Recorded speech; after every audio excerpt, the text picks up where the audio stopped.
Okay, so the day I fired my therapist. Now, before you gasp and think, did she just say that out loud? Yes, yes, I did. And here's why this matters to you.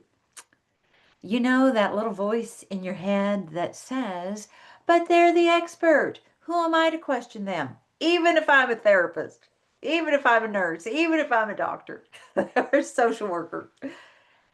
Yeah, that voice. That's the same voice that's keeping you in burnout, saying yes when you mean no, and wondering why you feel so darn disconnected from your own life. So today, my friend, you're going to learn two game-changing things. First, you're going to understand the neuroscience of why us helper types struggle so much with setting boundaries with other helpers. And yes, therapists count. And second, I'm giving you a 5-minute nervous reset activity you can literally do in your car, between patients, between clients, between kids, well, between grandkids, or that meeting you should have been. Oh God, that meeting that should have been an email. Anyone want to punch your eye or poke my eyes out with a pencil in those meetings? Okay, sound good? Let's dive in. Okay, so let's look at this. So, my friend, I want you to picture this. I'm sitting in my therapist's office. We're going to call her Betty Sue because that's not her name or wasn't her name. And I'm explaining for probably the 10th time that I'm feeling overwhelmed. I'm exhausted, like I'm giving everyone everything, and there's nothing, I mean, nothing left for me. And you know what Betty Sue said to me? Betty Sue says, well, Julie, have you tried a bubble bath? Dun, dun, dun. A bubble bath. Now, listen, I love a good bath bomb as much as the next woman. I do. But here I am, a licensed professional counselor with 30 years of experience, running a counseling department, running a private practice, managing severely emotionally disturbed teens in my earlier career. And my therapist is suggesting I sprinkle some lavender in that tub, and call it self-care. And here's what happened in my body in the moment. I don't know if y'all relate with this. And this is where the neuroscience gets really interesting.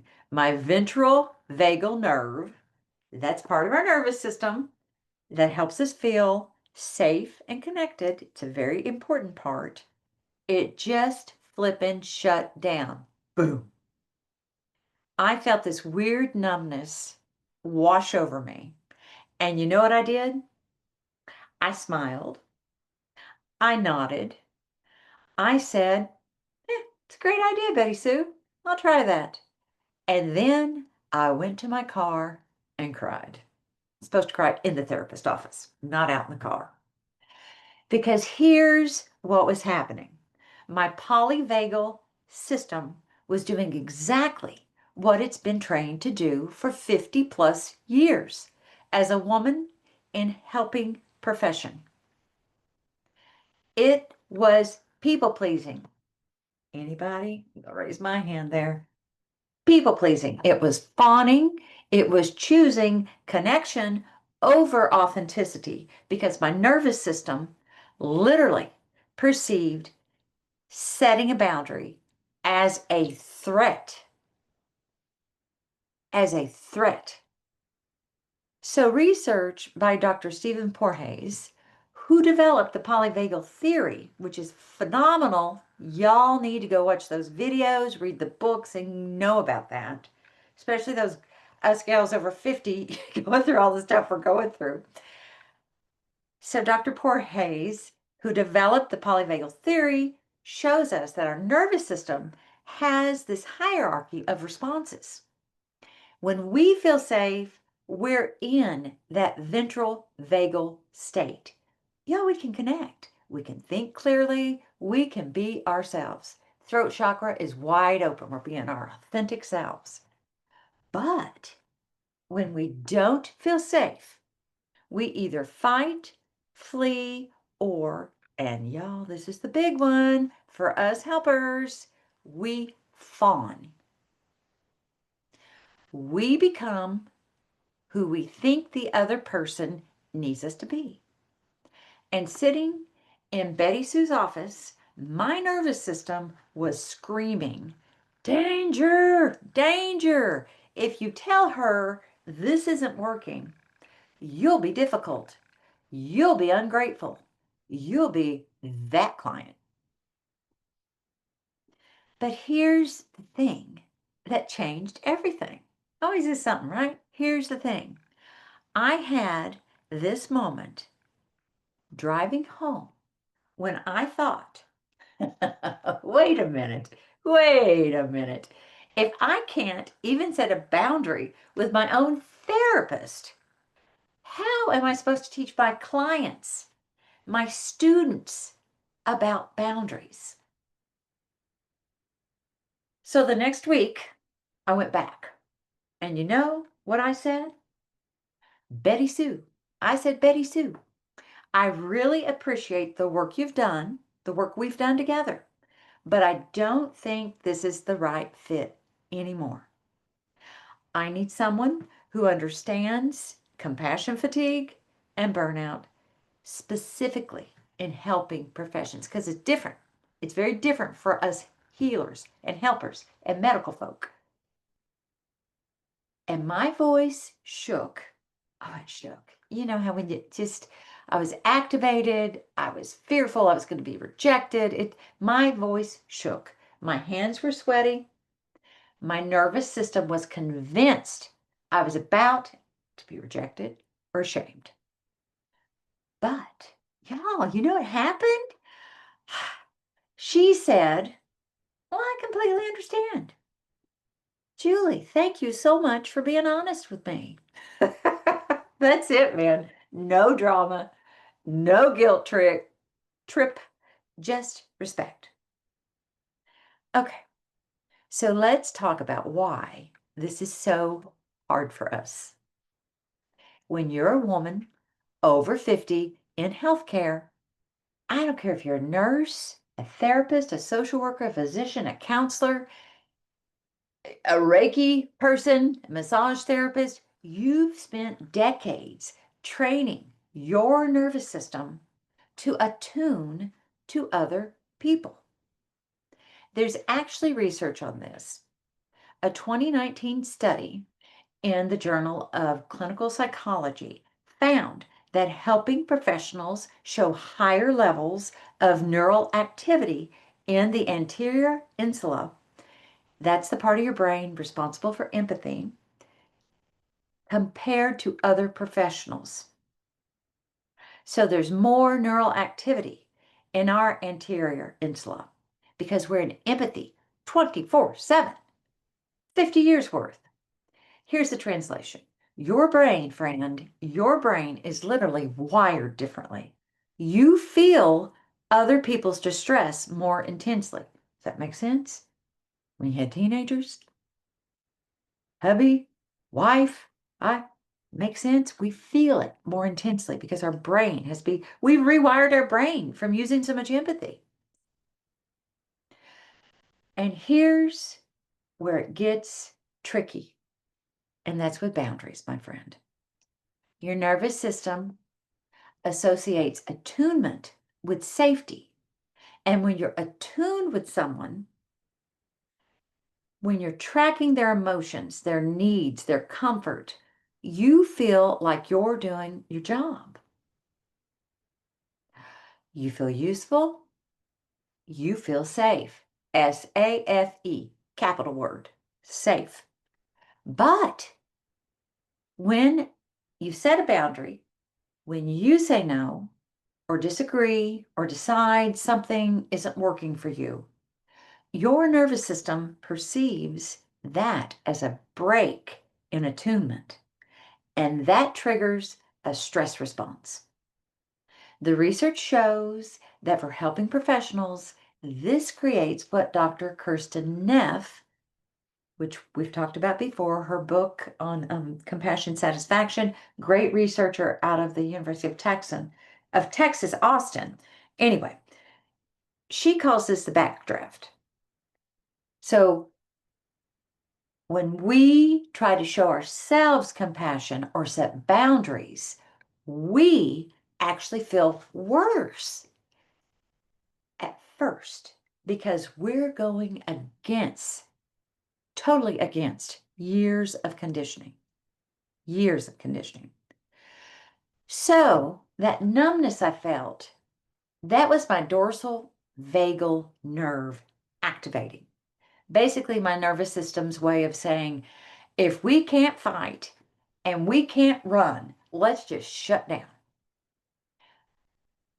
But here's the good news. I got good news for you. You can retrain your nervous system. You can create new neural pathways that associate boundaries with safety instead of threat. And that's what we're going to practice right now, right this moment. Okay, my brilliant woman, it's time for you. It's time for your 5-minute boundary setting nervous system reset. You can do this right now if you're somewhere safe, or bookmark this for later. This activity is called the 3B's reset. Breathe, befriend, boundary. Okay, so here's step 1. You breathe for 90 seconds. You put one hand on your heart, one hand on your belly, and we're going to do what's called physiological sighing. And this is research back. I'm having a hard time with my conjugations. This is research backed. And by the way, a Stanford neuroscientist, Andrew Huberman, found this is the fastest way to calm your nervous system.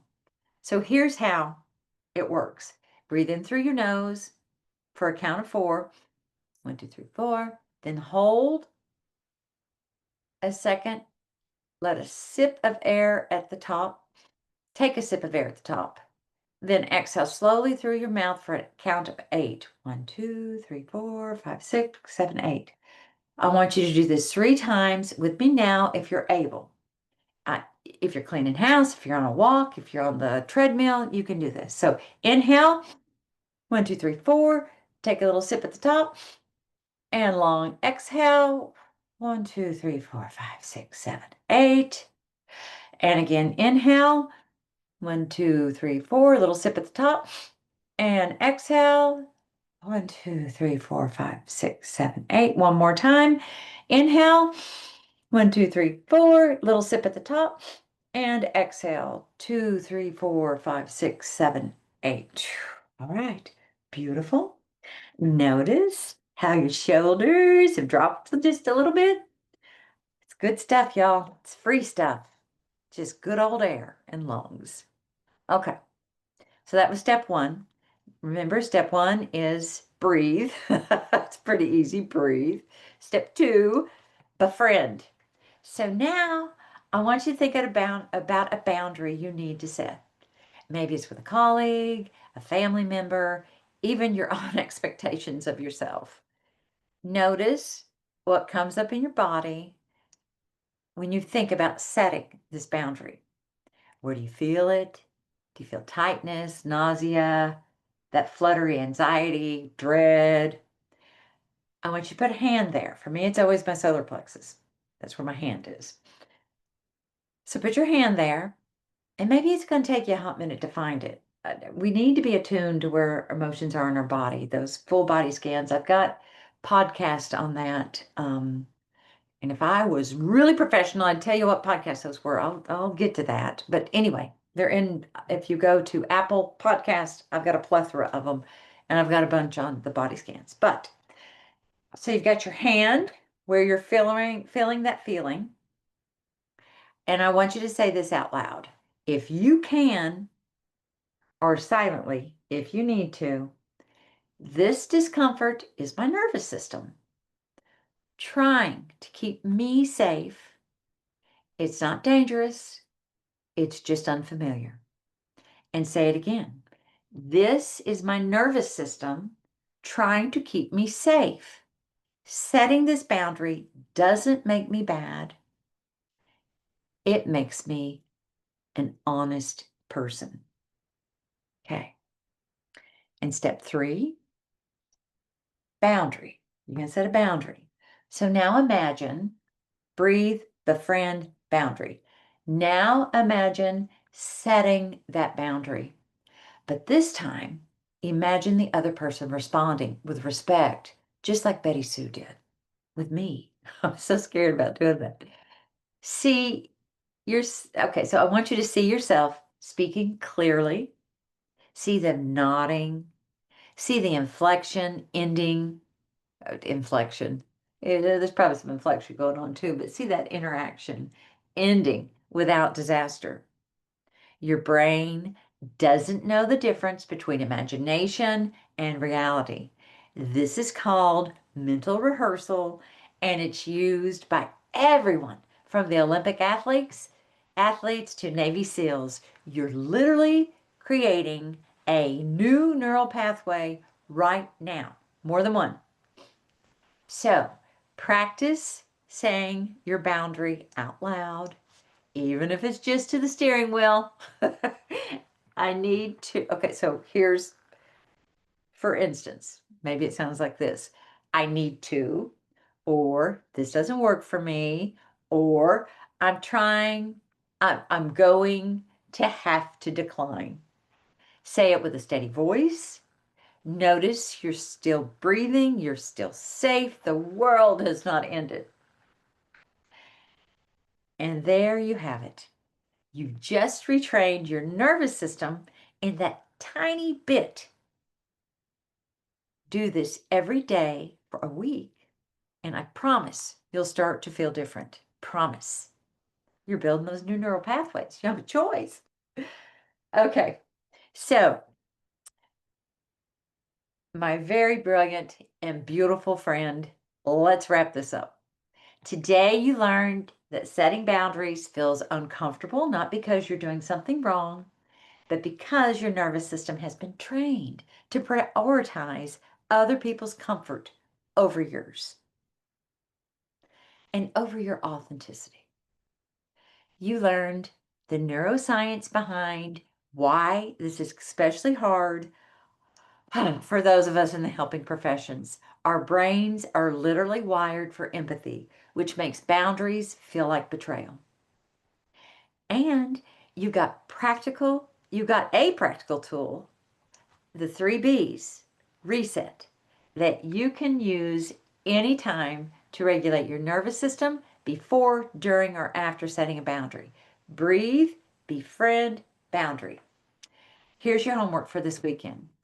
Find something. Doesn't have to be your therapist. Maybe it's a commitment that is draining you. Maybe it's an expectation you've been carrying that isn't even yours. Maybe, just maybe, it's the belief that you have to say yes to everything. Practice boundary setting, reset, and notice what happens. And hey, if you want more tools like this, including my complete Soul Joy Starter Guide with nervous system regulation techniques, burnout recovery strategies, and boundary scripts, head to the show notes and download it for free. It's my gift to you because you deserve, man, you deserve to feel like you again. We all do. Oh, we all do. And sometimes, girl, that starts with one brave boundary at a time. That's all it is. Okay, I'll see you next Friday for more fun day. And until then, remember, girl, you are not selfish. Girl, you are not difficult. You're just finally choosing yourself. And that, my friend, is everything.